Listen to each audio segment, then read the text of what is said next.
rendah-rendahnya adalah 70 PSIG. G berarti 70 tekanannya. Nah, 70 ini adalah 5 derajat.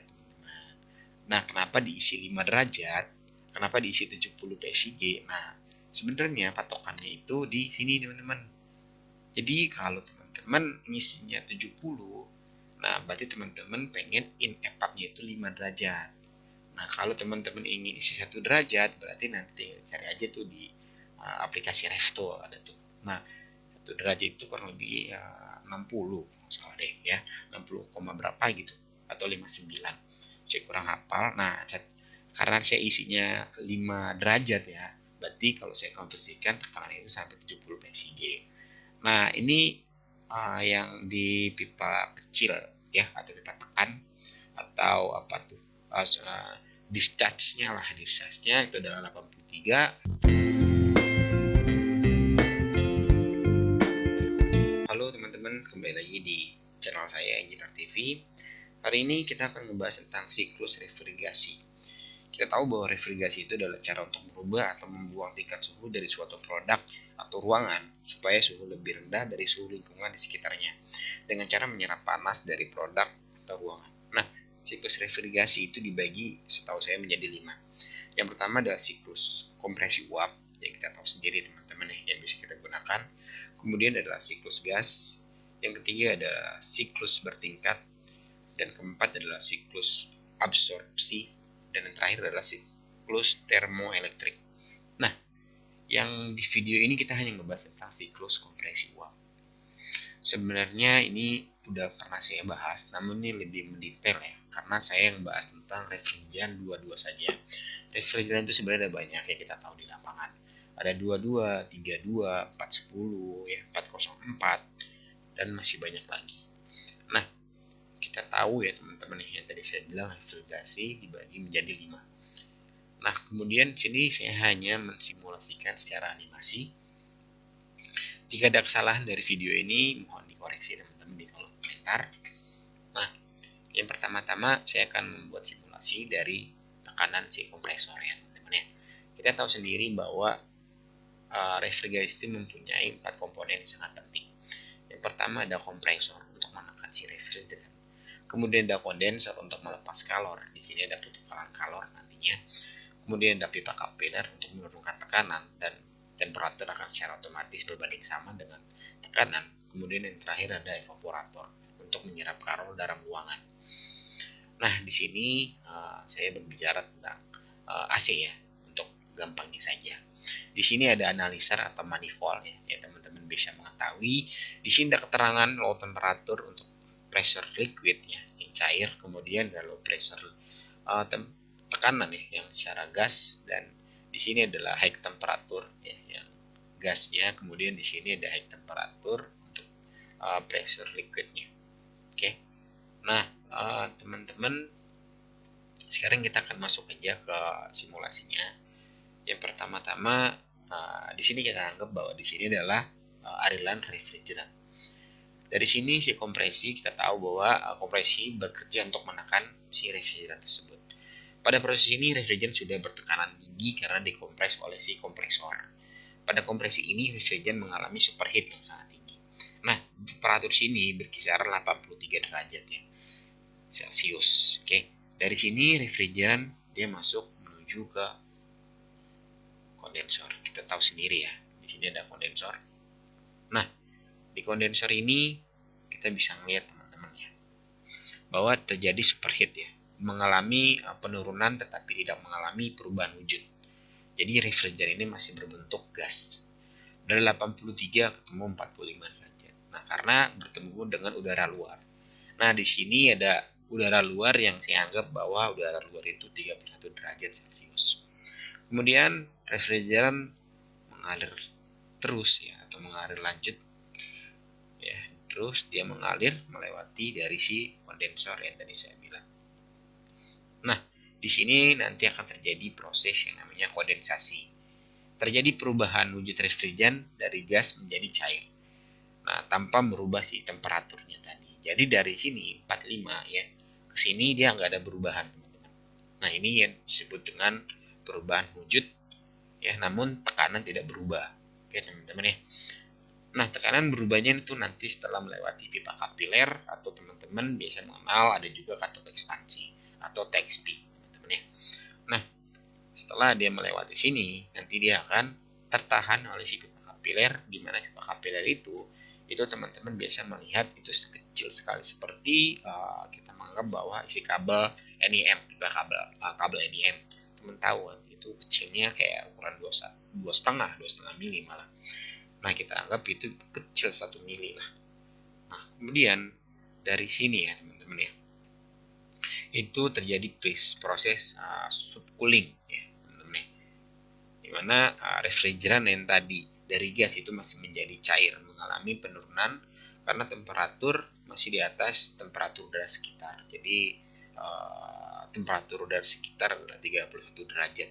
Nah, ini.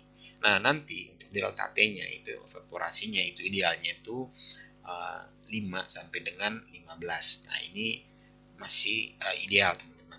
Nah, kita lihat ini 10 di sini masih ideal. Nah, dari sini ya, teman-teman ya. Di sini ada penurunan tekanan. Teman-teman bisa lihat karena di sini adalah pipa kapiler. Di sini tekanan yang tadi 44 derajat Celcius turun menjadi 6 derajat Celcius. Sangat drastis sekali, bukan? Karena pipa kapiler itu berfungsi ya, yang tadi saya bilang untuk menurunkan tekanan refrigeran tersebut ya. Jadi temperatur saturasinya itu berada di bawah temperatur ruangan yang diinginkan. Tujuannya agar apa? Agar refrigeran cair mudah menguap di evaporator nanti, teman-teman ya. Nah, dengan cara menyerap kalor dari udara yang dilewatkan ke evaporator, teman-teman. Nah, kita lanjutkan ya. Nah, di sini ini ada garis panah, berarti ini adalah liquid, teman-teman ya. Nah, setelah itu ya, dari sini nanti dia masuk menuju si evaporator tersebut.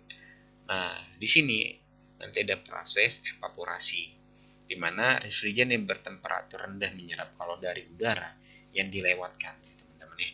Jadi udara dalam ruangan yang diserap itu ya, ini adalah udara dalam ruangan adalah 27 derajat Celcius.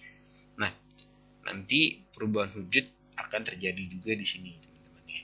Yang tadinya cair nanti dia akan menjadi gas. Nah, untuk yang dikeluarkan ya, ini adalah 18 derajat Celcius gitu, teman-teman ya. Nah, ini delta T-nya itu adalah kurang lebih ini hampir 10 ya, teman-teman ya. Kalau kita bisa hitung paling 9 ya delta T-nya. Nah, di sini nanti terjadinya superheat di evaporator. Nah, di sini dia melewati si blower yang ada di indoor. Ini evaporator ini ada di indoor, dia melewati kisi-kisi ya teman-teman ya. Nah, setelah itu nanti dari sini keluaran dari si evaporator ini adalah 10 derajat delta T antara in dan outletnya si evaporator di sisi indoor. Nah, ini karena kenapa bisa jauh, karena terjadi yang namanya tadi saya bilang penguapan di sini ya, 5 ke 10. Ada perubahan wujud, teman-teman nih, yang dari cair menjadi gas. Nah, ini nilainya hampir kurang lebih delta T-nya 10. Nah, ini adalah batas penguapan. Ini saya ambil permudah, di sini ada keterangannya. Nanti teman-teman tinggal lihat aja. Jadi ini yang merah ini ya, saya tekankan lagi. Di sini masih berupa gas, teman-teman ya. Nah, perubahannya itu pas di merah sini ini adalah berupa liquid. Liquidnya itu dari sini ya, teman-teman ya. Nah, sedangkan ini perubahannya di sini, teman-teman. Oke. Nah, setelah itu nanti ada tekanan kompresi, teman-teman ya. Nah, ini adalah refrigeran yang dikompres oleh si kompresor tersebut dengan cara menekan si kompres tersebut. Jadi dari temperatur 10 derajat ya, teman-teman ya, atau 10 derajat kita bisa konversikan menjadi tekanan ya, kurang lebih itu sekitar saya nggak tahu ya, cuma bisa lihat di ref tool biasanya saya.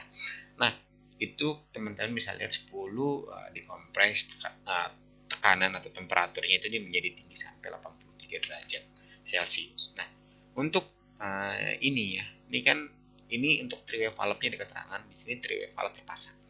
Jadi biasanya kalau di sisi outdoor, nah ini adalah three-way valve-nya di sini. Nah, three-way valve itu adalah pipa besar ya, yang untuk biasa masukin analiser itu loh. Nah, itu di sini teman-teman ya, pipa 3/8. Nah, itu masukinnya di sini. Nah, ini analisernya adalah 70 PSI G.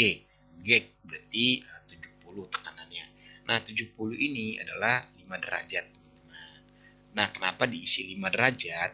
Kenapa diisi 70 PSIG? Nah, sebenarnya patokannya itu di sini, teman-teman. Jadi, kalau teman-teman ngisinya 70, nah, berarti teman-teman pengen in EPUB-nya itu 5 derajat. Nah, kalau teman-teman ingin isi 1 derajat, berarti nanti cari aja tuh di aplikasi Reftool ada tuh. Nah, 1 derajat itu kurang lebih 60, salah deh ya, 60, berapa gitu, atau 59. Saya kurang hafal. Nah, karena saya isinya 5 derajat ya, berarti kalau saya konversikan tekanan itu sampai 70 PSIG. Nah, ini yang di pipa kecil ya, atau pipa tekan, atau apa tuh, discharge-nya itu adalah 83. Kalau saya konversikan itu di analyzer atau manifold itu sekitar tekanan 548 PSI gauge. Nah, berarti gauge itu adalah alat ukur. Nah, ini alat ukurnya menggunakan manifold. Nah, kurang lebih seperti itu teman-teman ya. Jadi saya tekan lagi, ini 27 ini adalah suhu ruangan atau suhu kabin.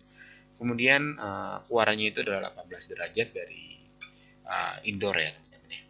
Yang di swingnya itu loh. Nah, terus yang ini 31 itu adalah suhu ruangan, suhu bukan maksudnya suhu udara luar ya, 31 derajat. Kemudian keluarannya itu adalah 40 derajat, delta T-nya itu 10, delta T ini adalah 9. Ini masih dalam batas normal. Nah, untuk pengisian si refrigerant itu tergantung dari si ampernya juga. Kalau teman-teman ingin 5 derajat, teman-teman harus pastiin ampernya juga atau currentnya itu loh, arus listrik berapa nameplate-nya, batas maksimal IN arus nominal, seperti itu teman-teman. Nah, setelah itu tadi ada proses kompresi ya dari si kompresor. Nah, ini tadi itu dia neken teman-teman, neken terus sampai terjadinya tekanannya tinggi seperti itu teman-teman, dan siklusnya terus berulang seperti yang tadi saya jelaskan, seperti itu teman-teman ya. Oke, nah di sini ada sisi Reftool yang tadi bilang refrigerant slider. Nah, ini 5 derajat yang saya konversikan, teman-teman. 5 derajat itu tekanannya adalah 70 PSIG. Nah, ini untuk R22. Ini adalah R22, kemudian untuk 83 itu kalau saya konversikan dengan aplikasi itu sekitar 548 PSIG. Nah, jadi ini berdasarkan yang saya dapat di aplikasi Reftool. Nah, teman-teman, untuk teknik AC sangat direkomendasikan untuk aplikasi ini. Oke, paling sekian dari video ini. Mungkin besok saya bisa upload video tentang sistem pendingin. Sekian dari video ini. Jika ada salah-salah kata, saya minta maaf. Teman-teman bisa komentar dalam video ini. Salam